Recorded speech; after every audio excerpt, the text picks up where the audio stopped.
மறைந்தார் பாலிவுட்டின் முடிசூடா மன்னன் தர்மேந்திரா.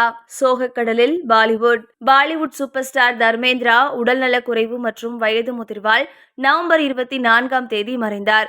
அவருக்கு வயது 89. இவரோட மறைவு ரசிகர்கள் தொடங்கி குடும்பத்தினர், திரையுலக நண்பர்கள் அப்படின்னு எல்லாரையுமே அதிர்ச்சியில ஆழ்த்தியிருக்கு. பாலிவுட் பிரபலங்கள் தர்மேந்திராவோட இல்லத்திற்கு போய் இறுதி அஞ்சலி செலுத்தி குடும்பத்தினருக்கு ஆறுதல் கூறி வராங்க. பாலிவுட் நடிகர் தர்மேந்திரா ஹீ மேன் அப்படின்னு அன்போடு அழைக்கப்பட்டவர். 89 வயதுல மும்பைல உள்ள தன்னோட இல்லத்துல உயிரிழந்தாரு. அவரோட மறைவு ரசிகர்கள் மற்றும் குடும்பத்தினரிடம் ஆழ்ந்த அதிர்ச்சி மற்றும் வேதனையை ஏற்படுத்தியிருக்கு. பங்கஜ் தீர், சதீஷ் ஷா, அஸ்ரானி அப்படின்னு எல்லாரோட மறைவும் மொத்த பாலிவுட்டும் அடுத்தடுத்து சோகத்துல மூழ்க காரணமா இருக்கு.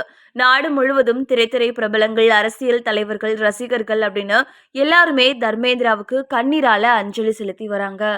அவரோட முதல் மனைவி பிரகாஷ் கவுர், மகன்கள் சன்னி தியோல், பாபி தியோல், மூத்த மகள் விஜேதா தியோல், இளைய மகள் அஜிதா தியோல், இரண்டாவது மனைவி ஹேமா மாலினி மற்றும் மகள்கள் ஈஷா தியோல், அஹானா தியோல் ஆகியோர் துக்கத்துல மூழ்கியிருக்காங்க.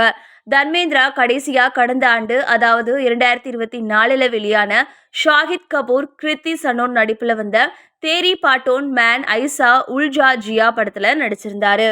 இவர் கடைசியா நடிச்ச படம் அப்படின்னா அது இக்கீஸ். இந்த படத்தை ஸ்ரீராம் ராகவன் இயக்கியிருக்காரு. அகஸ்தியா நந்தா கதாநாயகனாக நடிக்கிற இந்த படத்துல முக்கிய கதாபாத்திரத்துல தர்மேந்திரா நடிச்சிருக்காரு. இந்த படம் ஒரு போர் படமா உருவாக்கப்பட்டிருக்கு.